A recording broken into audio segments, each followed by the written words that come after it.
మా latest videos కోసం మా ఈ తెలుగు న్యూస్ ఛానల్ సబ్స్క్రైబ్ చేసి గంట సింబల్ యాక్టివేట్ చేసుకోండి. రేపు బుధవారం ఈ ఆకుని కాలిస్తే చాలు, మీ జీవితం మారిపోయి 4 వైపుల నుండి ధనం దూసుకు వస్తుంది. అష్ట ఐశ్వర్యాలు సిద్ధిస్తాయి. పట్టిందల్లా బంగారంలాగా మారుతుంది. ప్రకృతిలో ఉండే ప్రతి చెట్టు, ప్రతి పువ్వు, ప్రతి ఆకులోనూ ఒక దైవిక శక్తి దాగి ఉంటుంది. మనం కేవలం వాటిని ఆహారంగానో లేదా అలంకారంగానో చూస్తాం, కానీ తంత్రశాస్త్రం మరియు జ్యోతిష్య శాస్త్రం ప్రకారం కొన్ని రకాల ఆకులకు ధనాన్ని ఆకర్షించే శక్తి ఉంటుంది. మన చుట్టూ ఉండే నెగిటివ్ ఎనర్జీని దూరం చేసి మన దరిద్రాన్ని పారద్రోలి అదృష్టాన్ని మన ఇంటికి తీసుకువచ్చే అద్భుతమైన గుణం కొన్ని పవిత్రమైన ఆకులకు ఉంది. మన పూర్వీకులు, ఋషులు ఈ రహస్యాలను ఎప్పుడూ చెప్పారు. మన జీవితాన్ని మార్చే శక్తి, మన కష్టాలను తొలగించి ఆర్థికంగా మనల్ని ఉన్నత స్థితిలో నిలబెట్టే శక్తి ఈ ప్రకృతి వనరులలో ఉంది. మరి ఇంతకీ రేపు బుధవారం రోజున ఏ ఆకును కాలిస్తే మన జీవితం మారుతుంది, 4 వైపుల నుండి ధనం దూసుకు వస్తుంది అనే విశేషాలను ఇప్పుడు ఈ వీడియోలో మనం చాలా వివరంగా తెలుసుకుందాం. అంతకన్నా ముందు ఒక పవిత్ర కథను విందాం. ఫ్రెండ్స్, ఈ పరిహారం గురించి తెలుసుకునే ముందు మీకొక చిన్న విన్నపం. ఈ వీడియోను లైక్ చేసి కింద కామెంట్ సెక్షన్లో ఓం మహాగణాధిపతయే నమః అని భక్తితో కామెంట్ చేయండి. పూర్వం ఒక ముసలి అవ్వ తన 4 కొడుకు కోడళ్లతో నివసిస్తూ ఉండేది. ఆ అవ్వకు దానగుణం ఎక్కువ. అలా దానాలు చేసి చేసి చివరకు తను చాలా పేదరాలు అయ్యింది. అయినప్పటికీ తన ఇంటి ముందుకు ఎవరు వచ్చినా ఏమీ లేదని పంపించేది కాదు. తనకు ఉన్నదానిలోనే ఎంతో కొంత దానం చేసేది. ఇది పెద్ద కోడలికి తప్ప మిగిలిన కోడళ్లకు నచ్చేది కాదు. ఆ అవ్వ పెద్ద కోడలికి అత్తగారంటే చాలా ఇష్టం. పెద్ద కోడలు అవ్వ ఏమి దానం చేసినా ఒక్క మాట కూడా అనేది కాదు. చాలా మంచిది. ఇక అవ్వ విషయానికి వస్తే అవ్వ చాలా మంచిది. అందరి కోడళ్లను సమానంగా చూసేది. అయితే అవ్వ చేసే దాన ధర్మాల గురించి, పుణ్యకార్యాల గురించి నారదుడు ధర్మరాజుకు చెప్పాడు.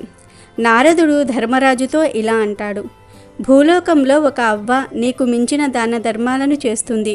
దాని కారణంగా ఆమెకు నీ పదవిని ఇవ్వవలసిన పరిస్థితి రాబోతుంది అని పుల్లవేశాడు నారదుడు. ఆ మాటలు విన్న ధర్మరాజు, ఏంటి, నాకన్నా ఆ అవ్వ ఎక్కువ దానాలు చేసిందా? ఎవరు ఆమె ఎవరో తెలుసుకొని, ఆమె తనకంటే ఏ విషయంలో గొప్పదో తెలుసుకొని రమ్మని ధర్మరాజు యమధర్మరాజును భూలోకానికి పంపించాడు. యమధర్మరాజు సామాన్య మానవ రూపంలో ఒక పేదవాడిగా అవ్వ ఉన్న గ్రామంలో తిరగటం ప్రారంభించాడు. ప్రతి ఇంటి ముందుకు వెళ్ళి తన దగ్గర బట్టలు లేవు, కొన్ని బట్టలు దానం చేయండి అని అడిగాడు. కానీ ఎవ్వరూ కూడా తనకు సహాయం చేయలేదు. అలా అందరి ఇంటికి వెళ్ళి అడుగగా చివరికి అవ్వ ఇంటికి చేరాడు. కానీ పేదవాడి రూపంలో ఉన్న యమధర్మరాజు అవ్వ ఇంటికి చేరేసరికి చాలా చీకటి పడింది. అవ్వ, తన కొడుకు, కోడళ్ళు అందరూ కూడా నిద్రపోతున్నారు. ఆ పేదవాడు అవ్వ ఇంటి ముందు నిలబడి ఇలా అంటాడు: అమ్మ, బయట చాలా చల్లగా ఉంది. కప్పుకోవడానికి వస్త్రం ఏదైనా ఉంటే దానం చెయ్యండి అంటాడు. ఆ మాటలు విన్న అవ్వ తన కోడళ్లను పిలిచి, బయట ఎవరో పిలుస్తూ ఉన్నట్లు ఉన్నారు, ఒకసారి బయట ఎవరైనా ఉన్నారేమో చూసిరండి అంటుంది. దానికి చిన్న కోడలు ఇలా అంటుంది: సమయం 12 అయ్యింది.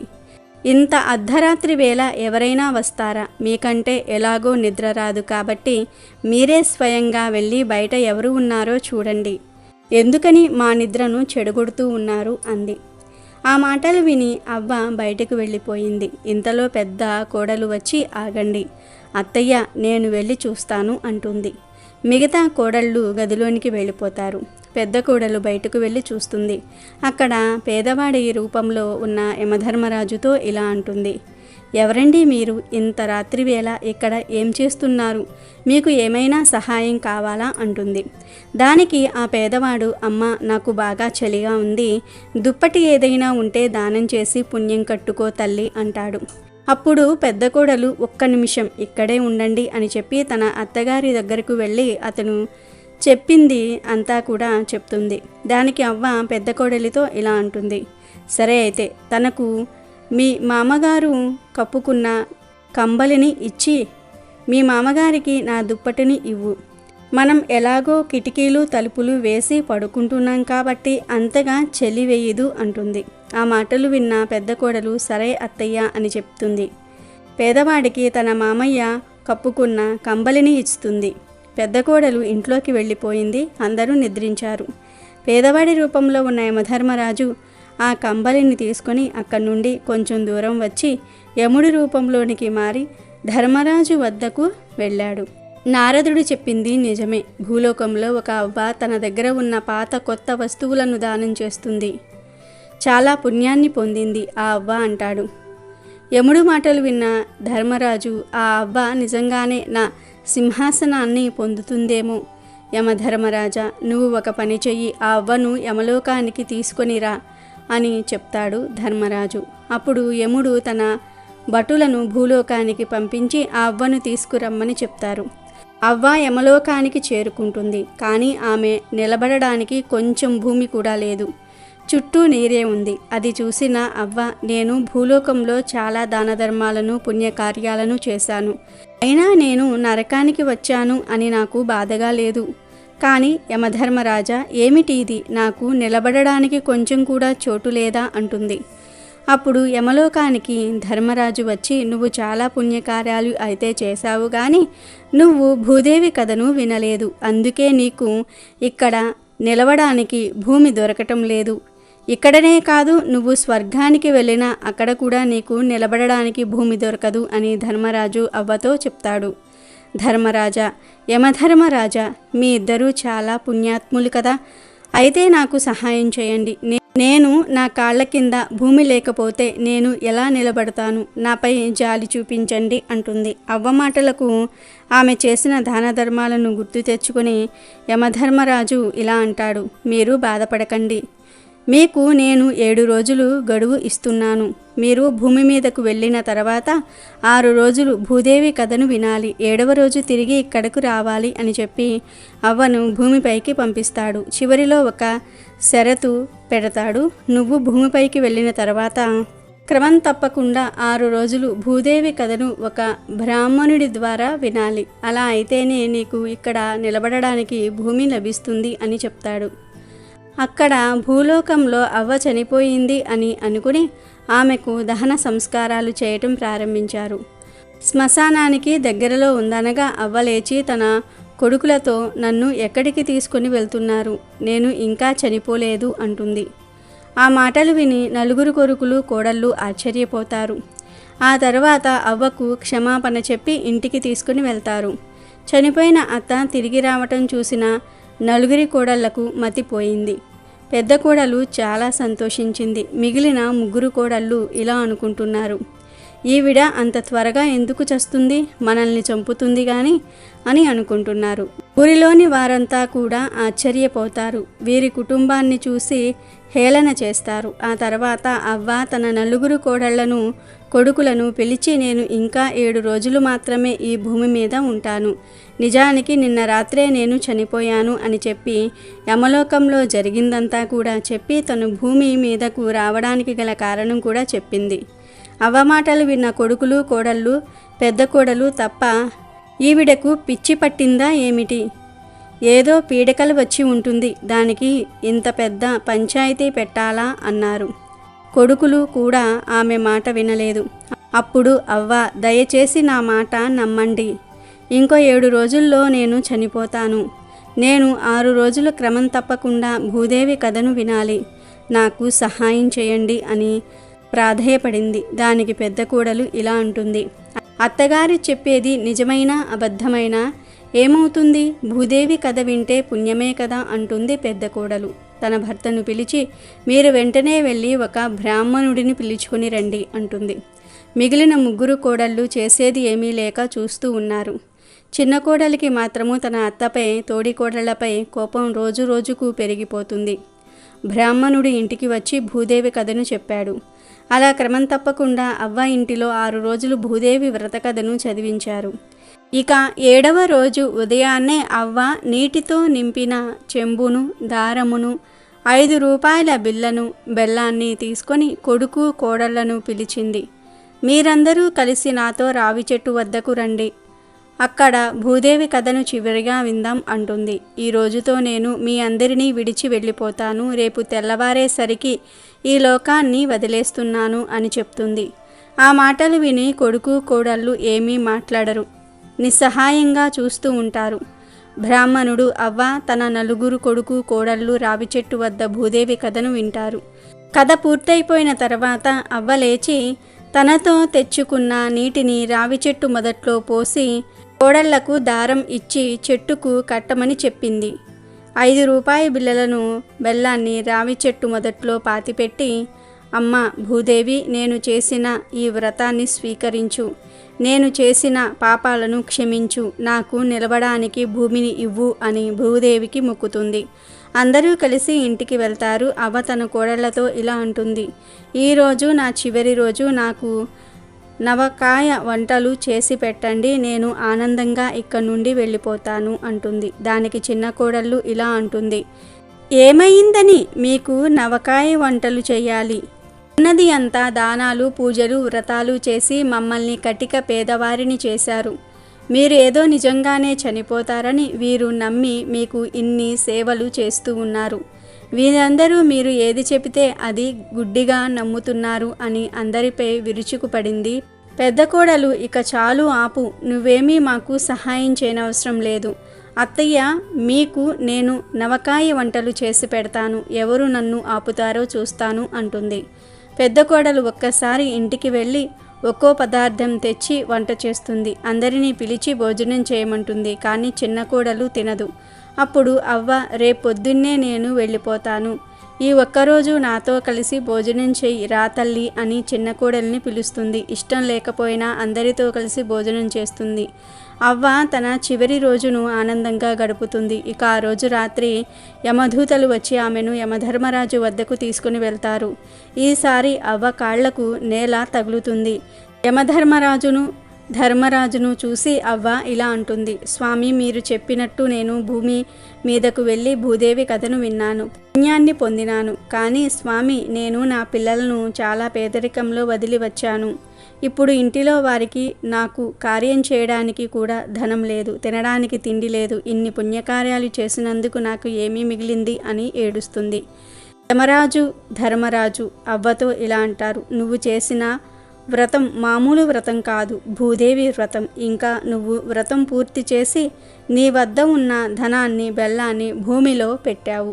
నీకు నీ కుటుంబ సభ్యులకు భూదేవి అనుగ్రహం కలిగింది. చివరి రోజున నువ్వు మీ కుటుంబంతో కలిసి భూదేవి కథను విన్నావు. నీ పుణ్యఫలం వారికి కూడా దక్కింది. చూడు అంటూ భూమి వైపు చూపించి తన ఇంటిలో ధనధాన్యాలను చూపించాడు.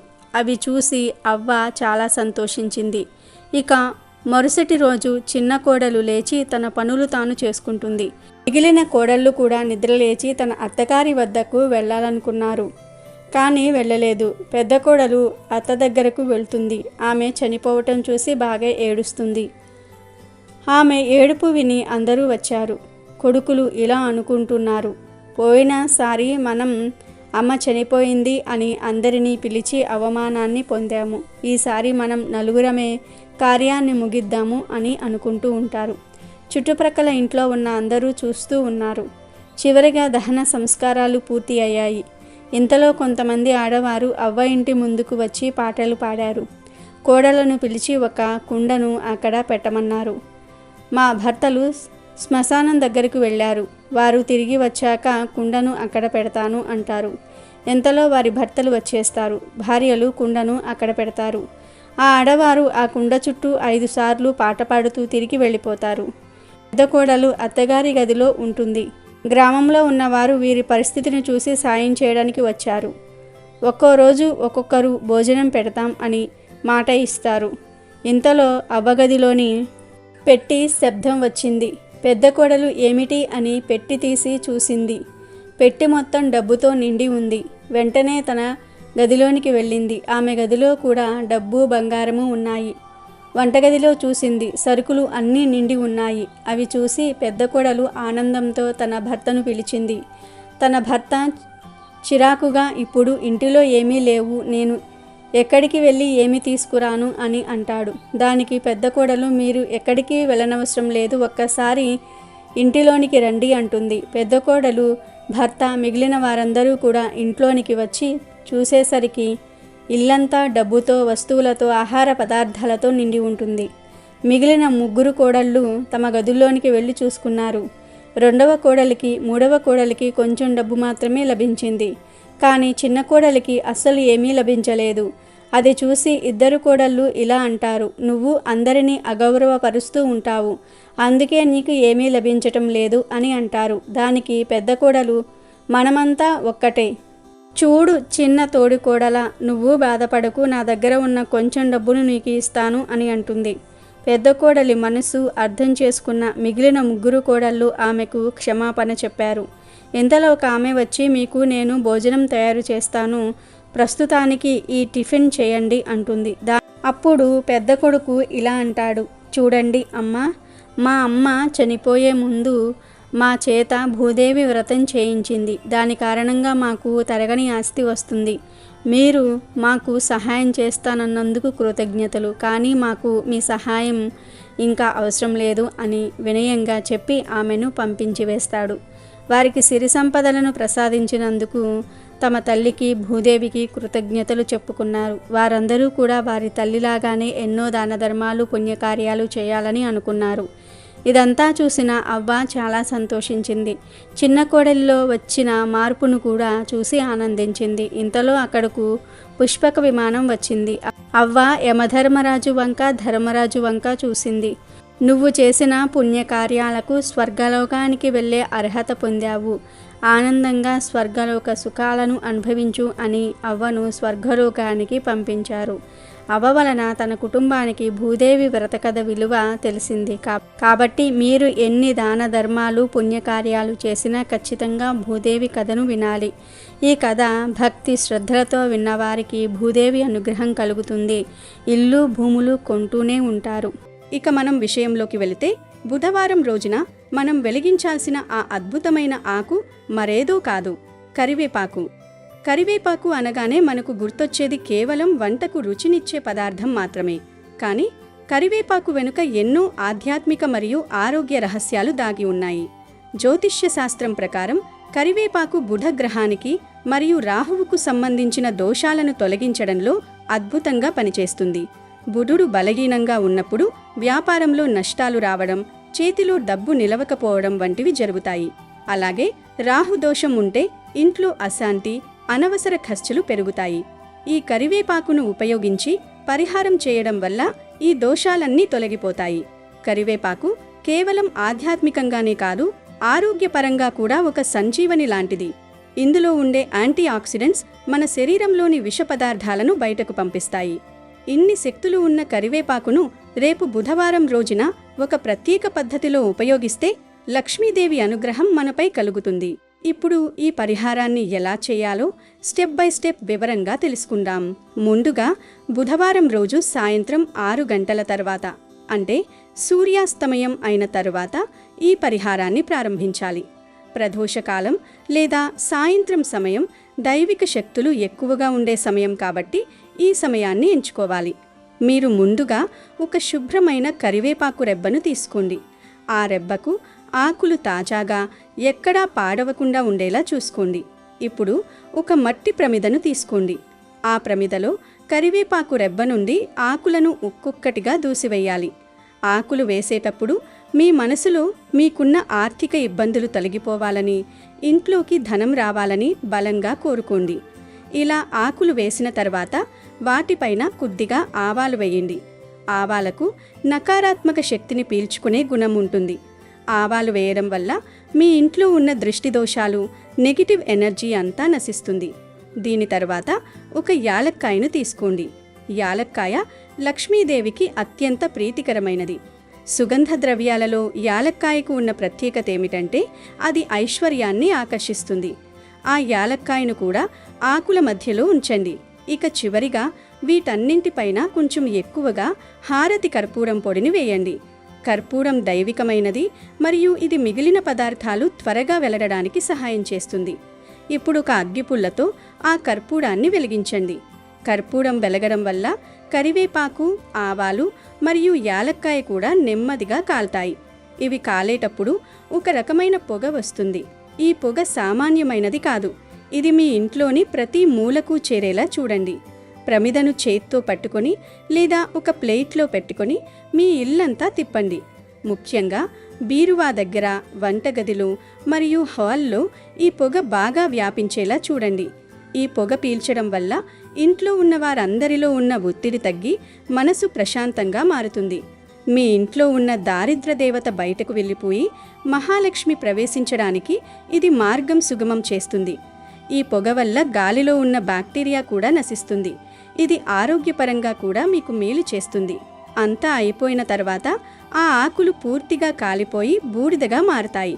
ఆ బూడిదను అలాగే వదిలేయకుండా అది చల్లారిన తర్వాత సింక్లో వేసి నీళ్లతో కడిగేయాలి. అంటే ఆ బూడిదను నీటిలో కలిపేయడం వల్ల మీ కష్టాలన్నీ నీటిలో కరిగిపోయినట్లుగా భావించాలి. ఇలా చేయడం వల్ల మీ జీవితంలో ఉన్న అడ్డంకులన్నీ తొలగిపోతాయి. చాలామందికి టాలెంట్ ఉన్నా కూడా సరైన అవకాశాలు రావు, అదృష్టం కలిసి రాదు. అటువంటి వారు ఈ పరిహారాన్ని నమ్మకంతో చేస్తే 4 వైపుల నుండి వారికి అవకాశాలు వస్తాయి. ఆగిపోయిన పనులు పూర్తవుతాయి. అప్పుల బాధతో సతమతమయ్యే వారికి కొత్త ఆదాయ మార్గాలు కనిపిస్తాయి. ధనం ఎక్కడి నుండి వస్తుందో తెలియదు, కానీ ఖచ్చితంగా మీ ఆర్థిక పరిస్థితి మెరుగుపడుతుంది. మన సంప్రదాయంలో నిప్పు, పొగ మరియు సుగంధ ద్రవ్యాలకు ఉన్న ప్రాముఖ్యత అంతా ఇంతా కాదు. ఈ కరివేపాకు పరిహారం అనేది అత్యంత శక్తివంతమైనది. ఎందుకంటే ఇందులో భూమి నుండి వచ్చిన ఆకు, అగ్ని మరియు వాయువు రూపంలో పొగ అన్నీ కలిసి ఉన్నాయి. మీరు ఈ పరిహారం చేసేటప్పుడు పూర్తి నిశ్చలమైన మనస్సుతో ఉండాలి. ఏదో చేస్తున్నాము కదా అని కాకుండా, నా జీవితం మారబోతోంది, నాకు మంచి రోజులు రాబోతున్నాయి అనే సానుకూల దృక్పథంతో చేయండి. బుధగ్రహ అనుగ్రహం కలిగితే మనిషికి తెలివితేటలు పెరుగుతాయి. వ్యాపారస్తులకు కస్టమర్లు పెరుగుతారు. ఉద్యోగస్తులకు ప్రమోషన్లు వచ్చే అవకాశం ఉంటుంది. కాబట్టి ఈ అద్భుతమైన అవకాశాన్ని అస్సలు వదులుకోవద్దు. రేపు సాయంత్రం తప్పకుండా మీ ఇంట్లో ఈ చిన్న పని చేసి చూడండి. పరిహారం చేసిన కొద్ది రోజుల్లోనే మీ ఇంట్లో మార్పులను మీరు గమనిస్తారు. కలహాలు తగ్గి శాంతి నెలకొంటుంది. అనవసరపు ఖర్చులు తగ్గి పొదుపు పెరుగుతుంది. ఎవరైతే దీర్ఘకాలికంగా ఆర్థిక ఇబ్బందులను ఎదుర్కొంటున్నారో వారికి ఇది ఒక దివ్యౌషధంలా పనిచేస్తుంది. ప్రకృతి మనకు ఇచ్చిన ఈ గొప్ప వరాలను మనం సరైన పద్ధతిలో ఉపయోగిస్తే దైవకృపతో పాటు ప్రకృతి సహకారం కూడా మనకు అందుతుంది. అందరూ సుఖ సంతోషాలతో, అష్టైశ్వర్యాలతో ఉండాలని కోరుకుంటూ ఈ వీడియో మీకు నచ్చినట్లయితే మీ మిత్రులకు, శ్రేయోభిలాషులకు షేర్ చేయండి. అందరికీ శుభం కలగాలని ఆ పరమేశ్వరుడిని ప్రార్థిస్తున్నాను. అమెజాన్లో బెస్ట్ డిస్కౌంట్స్ కోసం వీడియో డిస్క్రిప్షన్లో లింకు ఉంది, చూడండి. అలాగే మా టెలిగ్రామ్ ఛానల్ సబ్స్క్రైబ్ చేసుకోండి.